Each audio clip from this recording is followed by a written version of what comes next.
Salut les belles âmes. Alors j'ai parlé d'objectisation, je vais parler maintenant de poser de limites. Voilà, de limites. Souvent on dit dans le parcours que le DAI doit apprendre à poser ses limites. Et que tant qu'il ne le fait pas, l'éclaireur euh, a une posture un peu justement à cause de cette objetisation dont j'ai parlé dans la vidéo précédente, hein, ressentie par le DAI qui au bout d'un moment on a marre. On a marre d'avoir l'impression que c'est son éclaireur runner qui tient les rênes de ce parcours. On se voit quand il veut se voir, quand il veut qu'on se voit, on se voit pas quand il veut pas qu'on se voit, il annule quand lui il a décidé que finalement c'était non. Finalement je voudrais qu'on se voit, finalement je veux juste qu'on soit amis, mais est-ce qu'on peut quand même coucher ensemble? Enfin, voilà, on a vraiment l'impression, parfois en tant que DAI, suivant ce qu'on vit avec notre autre, hein, je l'entends en tout cas, euh, qu'il fait ce qu'il veut de nous, d'accord?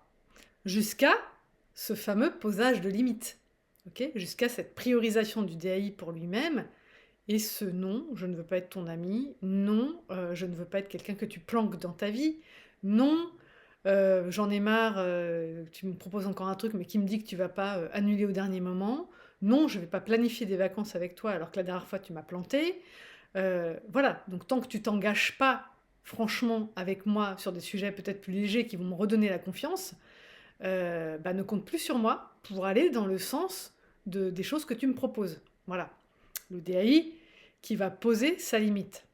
Ok, mais encore une fois, est-ce que ce qui se passe d'un côté ne se passe pas de l'autre? La plupart du temps, je dis que le runner reste euh, cordial avec son. Il n'envoie pas vraiment chier en fait, hein. Il dit pas à une déclaration d'amour du DAI, du chaser, il dit pas oh, tu me saoules, vas-y dégage avec tes déclarations d'amour, non je t'aimerai jamais. Bon, ça, il y en a qui le disent peut-être, hein. Ou je ne t'aime pas, ou non, pas forcément je t'aimerai jamais, mais j'éprouve pas la même chose que toi. Voilà, ils vont plus tourner un petit peu autour du pot, quoi. C'est pas forcément franco de collier, d'accord? Donc, en général, le DAI, euh, il fait des déclarations à son runner, il est assez avide de le voir, il comprend pas pourquoi c'est pas plus facile de se voir, donc il est un peu insistant, hein, on va dire comme ça, parce que des fois il est très insistant, des fois il peut devenir très lourd envers son éclaireur pour se voir. Alors pourquoi il devient très lourd? Bah, souvent parce qu'il n'a pas de réponse, ou parce que l'autre botte un peu en touche, et donc comme à ce moment-là il est dans son mode Yangaki et qu'il est en mode chasseur, justement, et ben il revient encore à la charge, encore à la charge, encore à la charge. Ok. Euh, et ça, justement, à un moment donné, euh, le runner, l'éclaireur qui est dans son mode Yinaki, donc plutôt fuyant, plutôt évitant, euh, le prend aussi comme une façon de ne pas respecter ses limites. Alors évidemment, ses limites, il ne les met pas vraiment. Par exemple, on lui envoie un message, il répond pas. Et des fois, lui, il a l'impression que ça, c'est mettre une limite. Sauf que nous, dans notre culture, qu'est-ce qu'on dit? Qui ne dit mot consent. Tu ne dis rien quand tu reçois un message, mais tu ne dis pas non plus arrête de m'envoyer des messages ou je ne veux plus recevoir de messages de ta part. D'accord? Donc d'ailleurs, souvent, le posage de limite de l'éclaireur runner, c'est je te bloque. Je reçois un message, je réponds pas, je reçois deux messages, je réponds pas, je reçois un message après, je réponds pas, et au quatrième, je bloque.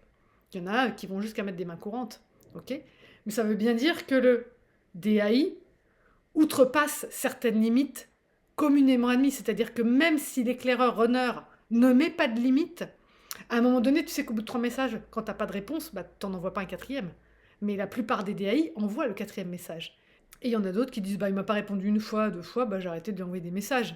Okay, je vais pas alimenter une relation que je suis le seul à alimenter.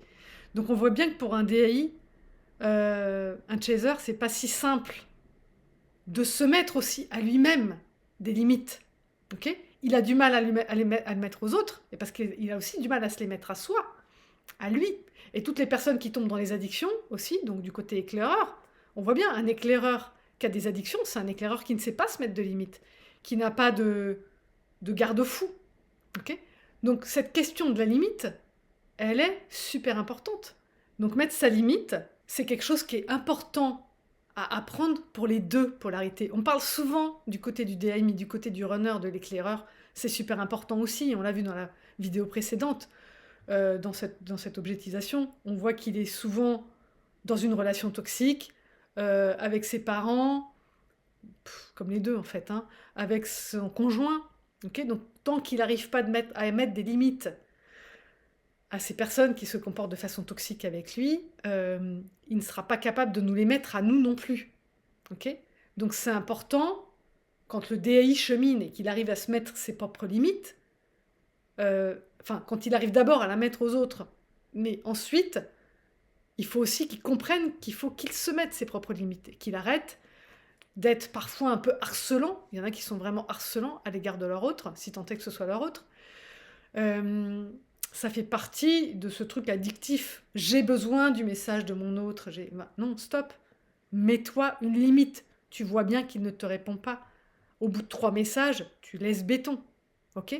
T'as envoyé 3 perches, peut-être de 3 façons différentes. Au bout de 3, ça va, ça suffit, stop. Tu vois ? Il connaît ton numéro de téléphone. S'il veut revenir vers toi, il reviendra. Donc comment fait un éclaireur runner ? Il bloque, il débloque, il bloque, il débloque. Mais il va pas au front, il confronte pas. Et tant qu'il confronte pas et qu'il fait ça, ça veut dire qu'il est dans son yin-aki et qu'il n'est pas redescendu dans son yang inné. Donc ça, c'est important, toujours, dans cette compréhension. Okay, et tant que le DAI ne sait pas mettre des limites, il n'a pas guéri suffisamment son yang pour protéger son propre yin. Donc ça, à chaque fois, ça parle de nos blessures, de là où on en est, de nos capacités. Ok, pas de nos capacités, mais plutôt de là où on en est dans notre chemin. De notre chemin de je sais même plus si j'ai envie de dire développement personnel. Est-ce que c'est du développement personnel? J'aimais plus cette formulation de Krishnamurti, redeviens qui tu es.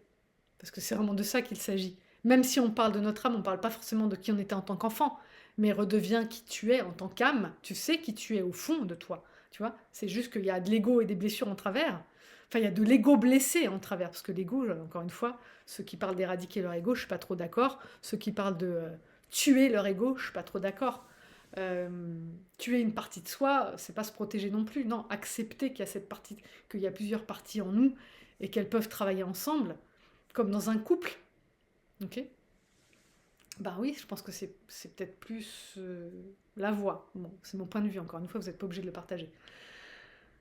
Mais voilà, sur le posage de limites, c'est important de comprendre que tant qu'on ne sait pas les mettre, donc là je le dis par exemple au DAI, tant que vous ne savez pas poser vos limites, ça veut dire que probablement, il y a de grandes chances pour que vous ne sachiez pas respecter les limites de l'autre.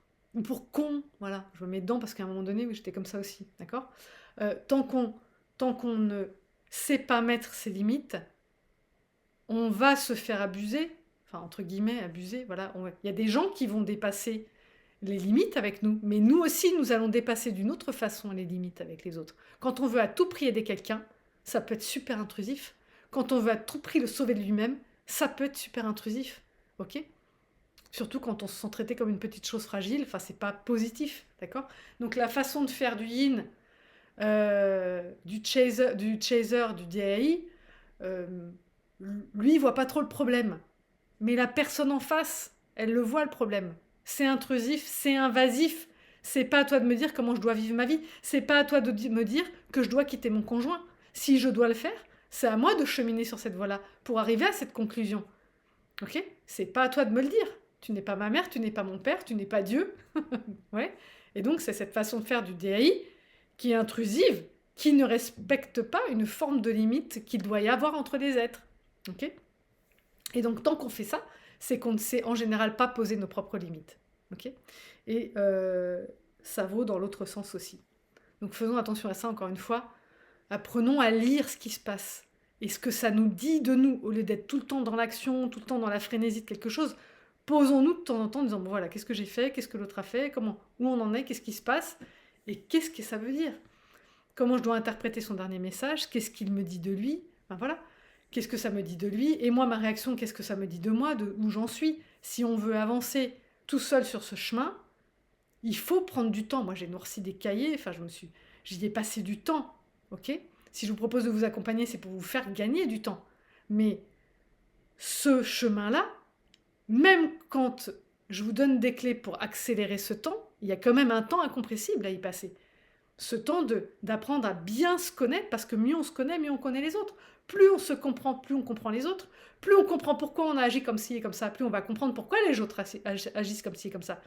Ça va pas seulement nous aider à les aider, non. Ça va augmenter notre empathie, notre compréhension de l'humain en général. Et ça, c'est important.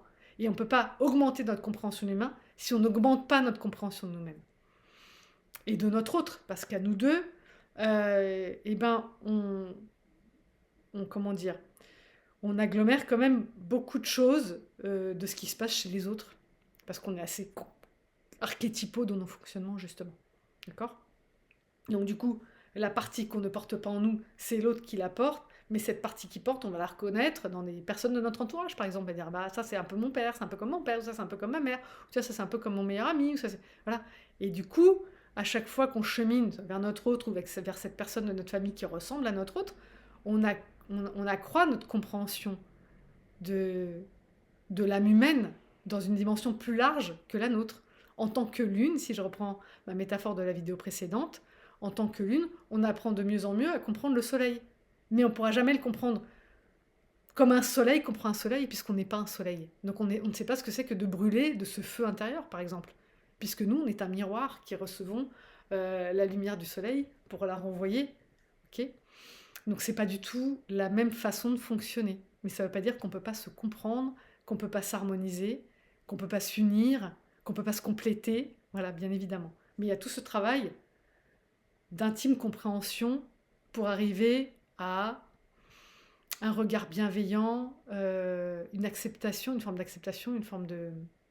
Encore une fois, comprendre, ça ne veut pas dire être d'accord, hein, mais ça ouvre beaucoup de portes de comprendre. Voilà, une forme, bah, justement, ça peut nourrir, ça va nourrir notre amour inconditionnel de l'autre, de mieux le comprendre, de ne pas prendre les choses pour soi, de comprendre que c'est un fonctionnement différent, mais c'est ni mieux ni moins bien.